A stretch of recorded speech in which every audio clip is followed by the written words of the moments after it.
Praise the Lord. आप सबको जय मसीह की। आप लास्ट के महीने में चल रहे हैं। प्रभु आपको आने वाले दिसंबर में बड़ी आशीष और बड़ी ब्लेसिंग दे कि आप प्रभु में आगे बढ़ते जाएं और प्रभु में हमेशा आनंदित रहें। तो आइए हम आज का जो वचन पढ़ेंगे, गिनती 23 का 23। और आज का जो टॉपिक होगा, कोई भी जादू टोना प्रभु के लोगों पर नहीं चलेगा। निश्चय कोई मंत्र याकूब पर नहीं चल सकता और इसराइल पर भाभी कहना कोई अर्थ नहीं रखता, परंतु याकूब और इसराइल के विषय में अब यह कहा जाएगा कि ईश्वर ने क्या ही विचित्र काम किया है। हालेलुया। ये वचन यही बता रही है कि नीचे कोई मंत्र याकूब पर नहीं चल सकता, क्योंकि परमेश्वर ने इतने बेचित्र काम करे हैं। क्योंकि अब हम वो याकूब नहीं हैं और अब हम परमेश्वर की संतान हैं। हमारे ऊपर ऐसा कोई भी जादू टोना नहीं चलेगा, क्योंकि ईश्वर ने ऐसे बेचित्र काम किए हैं कि उसके कामों की कोई था नहीं लगा सकता कि परमेश्वर कितना अद्भुत काम करने वाला प्रभु है। तो अगर हम यूहन्ना 4:4 में पहले यूहन्ना 4:4 में देखेंगे तो उसमें क्या लिखा है, कोई पढ़ेगा इस वचन को। हे बालकों, तुम परमेश्वर के हो और तुमने उन पर जय पाई है, क्योंकि जो तुम में है वह उस संसार से जो संसार में है बड़ा है। हालेलुया। किस तरह से वचन में लिखा है कि हे बालको, तुम परमेश्वर के हो, तुम उन पर जय पाई है, क्योंकि जो तुम में है वह उसे जो संसार में है वह बड़ा है।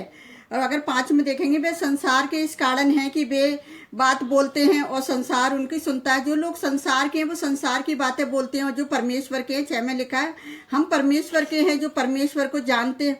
जो परमेश्वर को जानता है वही हमारी सुनता है, और जो परमेश्वर को नहीं जानता वह हमारी नहीं सुनता। इसी प्रकार हम आत्मा, सत्य की आत्मा और भ्रम की आत्मा को पहचान सकते हैं। तो हम इस वचन में देखेंगे किस तरह से परमेश्वर का वचन हमें बताता है कि हम जो परमेश्वर के लोग हैं उन पर जयवंत हो गए हैं। किस पर? हर बुराई पर, जादू टोना वाली बुराई, लड़ाई झगड़े, कलेश, हर कलेश और बीमारी को परमेश्वर के पुत्र ने, यीशु मसीह ने अपने ऊपर उठा लिया था। इसलिए यीशु मसीह उस क्रूस पर क्या करा था? जयवंत हो गया, उस शैतान को अपने पैरों तले कर दिया। तो हम जो परमेश्वर के लोग हैं उन पर जयवंत हो गए हैं। मसीह विरोधियों की झूठी आत्माओं पर विजय हो गए हैं। हम उन पर विजय प्राप्त कर चुके हैं और उन पर लगातार विजय प्राप्त करेंगे, क्योंकि जितना परमेश्वर का हम काम करेंगे उतना ही हम क्या करेंगे? विजय प्राप्त करते जाएंगे। क्योंकि झूठे लोग, झूठी आत्माएं जो उन पर प्रभु विजय हो गया है, इसलिए हम परमेश्वर के लोग हैं और हमें परमेश्वर में आगे बढ़ते रहना है। कि एक जो हम में है वह यीशु है, जो यीशु का आत्मा पवित्र आत्मा है। यीशु अपने पवित्र आत्मा के द्वारा हमारे भीतर रहता है। एक जो है इस संसार में है वह शैतान है, और शैतान वह झूठा है और दुष्ट है और दुष्ट आत्माओं का प्रधान है। और यीशु शैतान को इस संसार का राजा कहता है, राजकुमार कहता है। क्यों कहता है? क्योंकि यीशु मसीह को पता है वो झूठा है और वो झूठी आत्माओं को साथ देता है। जैसे यूहन्ना 12:31 में यीशु ने शैतान और उसकी सभी दुष्ट आत्मा से बड़ा है। और हम ये कभी ना कहें कि हम लोग कितने कम हैं या थोड़े हैं, हम लोग कितने कमज़ोर हैं या शायद हम संख्या में कम है, लेकिन हम में कभी ये ना सोचें कि हम में शक्ति नहीं है।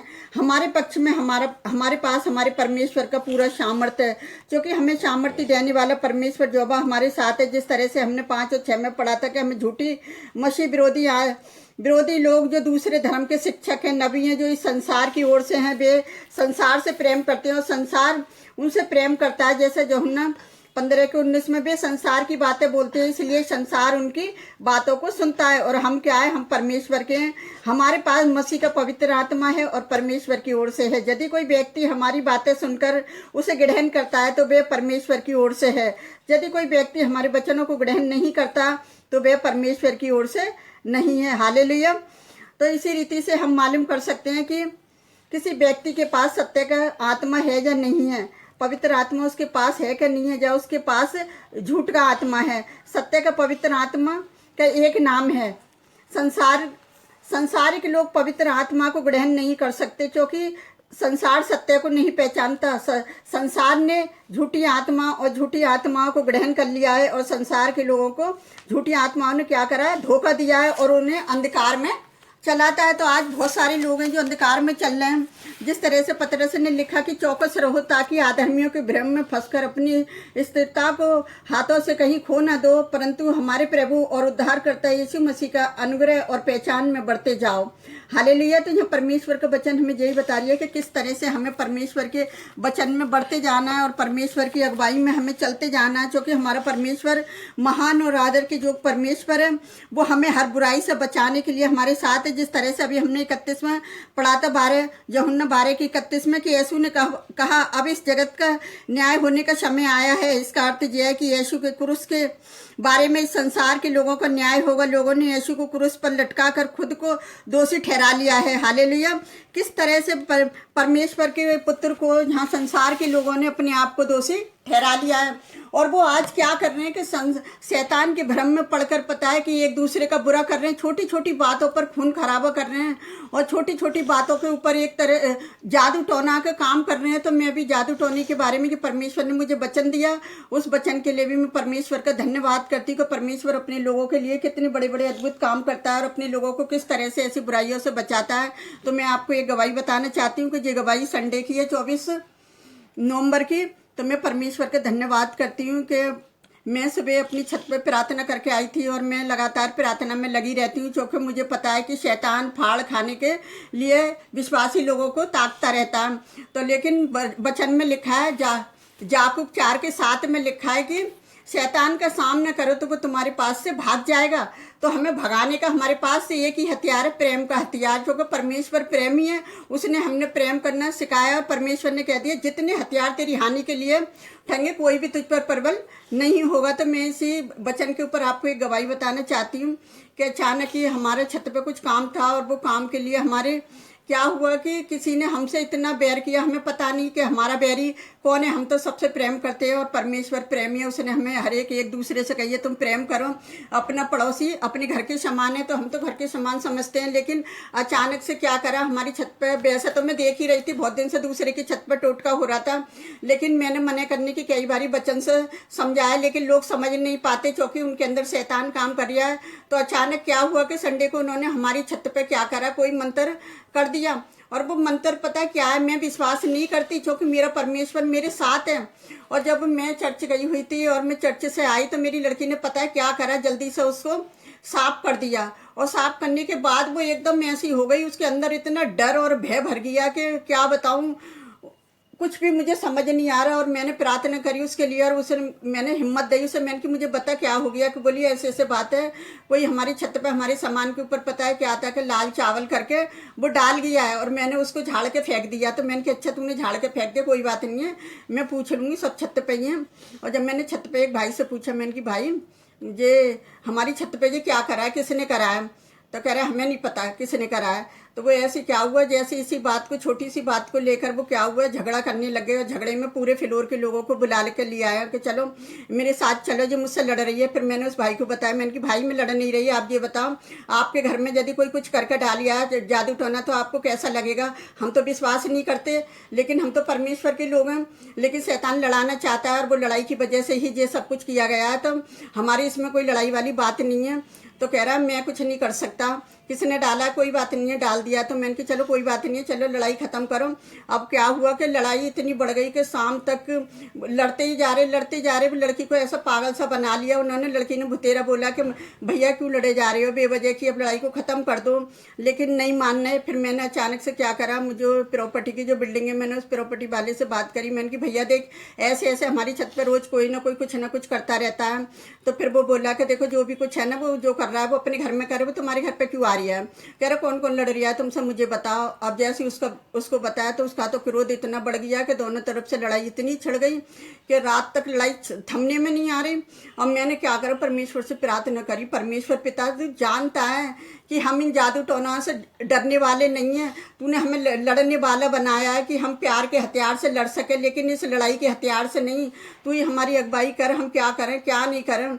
और अचानक मेरा शाम का प्रार्थना का टाइम हो गया। 6-7 बज गए। और मैंने सोचा कि नहीं, मैं प्रार्थना बाद में करूँगी। और मैं जाती चौकर रात होने वाली थी। शैतान रात को ताक में रहता है कि मैं किसको फाड़ खाऊं और मैं लड़ाई को ज़्यादा बढ़ा दूं। अब क्या वो, मैं परमेश्वर का धन्यवाद करती हूँ। मैंने एक वचन पढ़ा कि परमेश्वर हमारी ओर से लड़ने वाला परमेश्वर है, वो हमारी ओर से लड़ेगा। मैंने अपने बच्चों से कहा चलो डरो मत, हम परमेश्वर के लोग हैं, परमेश्वर हमारी ओर से लड़ेगा। जैसे मैं नीचे गई, मेरे बच्चे मेरे पीछे पीछे मेरे साथ चले गए कि मतलब कहीं लड़ाई झगड़ा ना हो जाए। और जैसे ही हम गए उस घर में ऐसी सलाह बन रही थी, पता नहीं परमेश्वर क्या योजना बनवा रही है, हमें नहीं पता। जैसे ही मैंने गेट खोला, मेरे को जो लोग मुझसे लड़ रहे थे शाम को, वो सारे लोग मुझे उस घर में मिले। और क्या, जब मैं घुसी, आओ बैठो बैठो, चाय पियो, बैठो, पानी पियो, ऐसे करके बोलने लग गए। फिर मैंने सोचा, मैंने कि नहीं, मैं पानी वानी नहीं पी रही, आप तो हमारे घर के ही लोग हो, मैं कौन सी कहीं बाहर से आई हूँ। नहीं, फिर भी आप पानी पियो। उन्होंने मुझे पानी पिलाया और फिर मैंने आराम से उनसे बातचीत करी। भैया लड़ाई में कुछ नहीं रखा। और एक लेडीज़ और थी हमारे साथ, मैंने उस लेडीज़ को बोला कि अपने पति को बोल कि मतलब किसी से कोई पंगा मत लो, रात को कोई ज़्यादा लड़ाई बढ़ जाए, इसलिए अपने पति को समझा कि उस प्रॉपर्टी को जाके बोल के आए कि भैया गुस्सा नहीं कर, सब शांत हो जाएगा और रात को कोई फ़ायदा नहीं है लड़ाई होता। उस लेडीज़ का धन्यवाद करती कि उसने अपने पति को बोला, उसके पति ने जाके उसको बोला होगा, उसके पति से उसने प्रॉपर्टी ने बोला कि सारों को बिल्डिंग में जाके समझा दे। और जब मैं उस गई तो वो आदमी उस बिल्डिंग में उन लोगों को समझा रहा होगा कि मत लड़ो। फिर भी एक लेडीज़ इतनी तेज़ी से चिल्ला रही थी और चिल्लाई चली जा रही थी। और मैंने क्या करा, उसके चिल्लाने का जवाब नहीं दिया। मुझे पता थी कि इसके अंदर दुष्ट आत्मा चिल्ला रही है और जो हमें लड़ाना चाह रही है, जो पड़ोसियों को दिखाना चाह रही है कि अच्छा है, इनसे हमारा लड़ाई झगड़ा हो जाए। मैं नहीं बोली। उस समय परमेश्वर का धन्यवाद करती हूँ। और मैंने अचानक से जाके उसमें जो लोग बैठे थे, मैंने एक भाई को बोला, मैंने कि भाई एक बात बताऊँ, देख तुम बेवजह लड़ रहे हो ना, ये शैतान का काम है। और शैतान चाह रही है कि जो मेल मिलाप से रहते हैं ना, मैं इनमें खलल डलवा दूं और झगड़ा हो जाए, लड़ाई ज़्यादा बढ़ जाए। तो कह रहा अच्छा। और मैंने कि जो हमसे लड़ता है ना, हमारा पलटा लेने वाला परमेश्वर है। और मैंने अपनी लाइफ में देखा है, जो हमसे बेवजह लड़ते हैं ना, उनसे पता है क्या है कि हमारा परमेश्वर पलटा लेता है।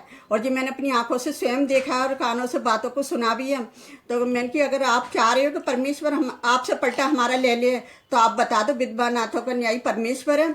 और हम तो उपास के साथ प्रार्थना करते हैं और हम आप सबके लिए भी प्रार्थना करते हैं। तो भैया आप क्या चाह रहे हो, आप मुझे बता दो। तो वो भैया बोला नहीं कोई बात नहीं है, चलो कुछ नहीं हो रहा, सब शांत है और सब अच्छे से है, जाओ आप बैठो चाय पियो। फिर उस भाई ने मुझे पानी पिलाया और ऐसे ही क्या हुआ, शांति हो गई। और फिर मैंने प्रॉपर्टी को जाके रात को शांत करा के मैं प्रार्थना बाद में करूँगी। मैं उसकी दुकान पर गई तो उसकी दुकान पर भी मुझे कोई नहीं मिला क्योंकि रात हो रही थी। और जब मैं उसके गई तो मैं चेले बैठे हुए थे। मैंने उन चेलों से कहा कि भैया को बोलना कि ऐसी कोई बात नहीं है, फ्लोर में सब कुछ अच्छा है, सब कुछ ठीक है और वो टेंशन ना लें और ऐसी कोई भी बात अपने मन में ना लें। तो बोला अच्छा कोई बात नहीं है, ठीक है, आगे से कोई बोले तो बताना। और वहाँ पे पक्ष में हमारे इतने लोग खड़े हो गए। जब परमेश्वर हमारी पक्ष में आ जाता है ना, हम वचन से चलते हैं, तो वहाँ के इतने लोग हमारी पक्ष में आ गए कि अगर तुमसे कोई बोलेगा ना, तुम हमें बताना। और कह रहे जो तुमसे लड़ रहा है ना, उनको ना पागल करार दे दो, वो पागल है, जो पागल आदमी है वो लड़ते हैं और तुम उनके मुँह मत लगना, क्योंकि वो तुम में और उनमें फ़र्क क्या रहेगा। तो मैंने कि भैया यही बात है, तो हम उनसे बोलना नहीं चाह रहे, क्योंकि उसमें और हमें फ़र्क क्या रहेगा, क्योंकि परमेश्वर ने हमें लड़ाई की आत्मा नहीं दी, हमें संयम का आत्मा दिया है। और हम दीनता नरमता के साथ बात करने वाले लोग हैं और हमारे ऐसा किसी से कोई झगड़ा नहीं है। तो कह रहे अच्छा चलो ठीक है, आज के बाद कोई झगड़ा नहीं होगा। तो मैं परमेश्वर का धन्यवाद करती हूँ कि परमेश्वर ने शांति बनाए रखी। अगर हमारी जगह कोई और होता तो रात को पता नहीं क्या से क्या हो जाता है, लेकिन परमेश्वर ने अपनी दया बनाए रखी। उस बड़ी दया के लिए धन्यवाद करते हैं। तो आइए हम आप सबके लिए प्रार्थना करते हैं और आप भी इसी तरह से परमेश्वर पर विश्वास रखिए और इसके विश्वास में बने रहिए। किसी से लड़ाई के बदले लड़िए मत और प्यार से उनसे बातचीत कीजिए। परमेश्वर सब कुछ अच्छा करने वाला है। Hallelujah hallelujah. धन्यवाद करते प्यारे पिता परमेश्वर अपनी शांति के लिए। आपने अपने यीशु मसीह को भेजा। यीशु मसीह ने कहा मैं अपनी शांति तुम्हें दिए जाता हूँ। पिता वो शांति हमारे जीवनों में काम करिए, हर एक विश्वासी के लोगों में आपकी शांति काम करने पाए। पिता जितने विरोधी वाली आत्माएं प्यारे पिता परमेश्वर, झूठ की आत्मा, जो जादू टोना कराने वाली आत्माएं, मैं उन सारी टोना कराने वाली आत्माओं को अपने विश्वासी लोगों के ऊपर से नाश करती हूँ ऐसे नासरी के नाम से। पिता अपने बच्चों पर दया और रहम बना के रखना प्यारे पिता परमेश्वर। उनके घरों में लड़ाई झगड़े कलेश कराने वाली वाली आत्मा सब मैं यीशु नासरी के नाम से दूर करती प्यारे पिता परमेश्वर। जो बेरोजगार वाली आत्मा जिनके बिजनेस टप है पिता, आप उन सबकी सहायता मदद करें खुदावन। जिनके बेटे बेटियों को अच्छा लाइफ पार्टनर चाहिए खुदावन, आप उनकी भी सहायता मदद करें खुदावन।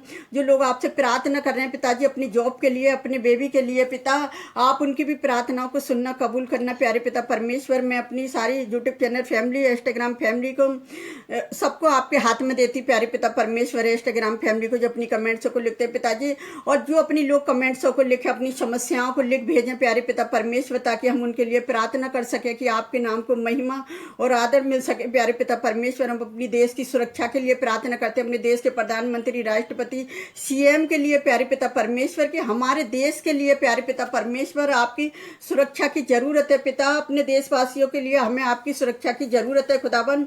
अपने देश के चलाने वालों को सबको आपके हाथ में देती खुदावन। मैं सारा आदर महिमा आपको देती, मैं सारी चिंता फिक्र सबकी आपके ऊपर डालती खुदावन। जितने लोग हमें लाइक कमेंट सब्सक्राइबर कर रहे हैं पिता, एक एक को आशीष देना प्यारे पिता परमेश्वर। जो भी आपसे प्रार्थना में मांगते मेरे खुदावन, अपनी प्रार्थना उनकी प्रार्थनाओं को सुनना और कबूल करने, क्योंकि आप जिंदा खुदा हैं और आप जीवित परमेश्वर हैं। वो किसी जादू टोना से ना डरें और आपके नाम को लेकर वो आगे बढ़ते चले जाएं प्यारे पिता परमेश्वर, क्योंकि आपने हमें भय का नहीं सामर्थ्य का आत्मा दिया है खुदावन। अपने बेटे बेटियों पर दया करें पिता, और हमारी छोटी सी प्रार्थना को सुने और कबूल करें खुदावन। हम जो भी मांगते हैं यीशु नासरी के नाम पर आमीन। प्रभु आप सबको भलाई से आशीष दे।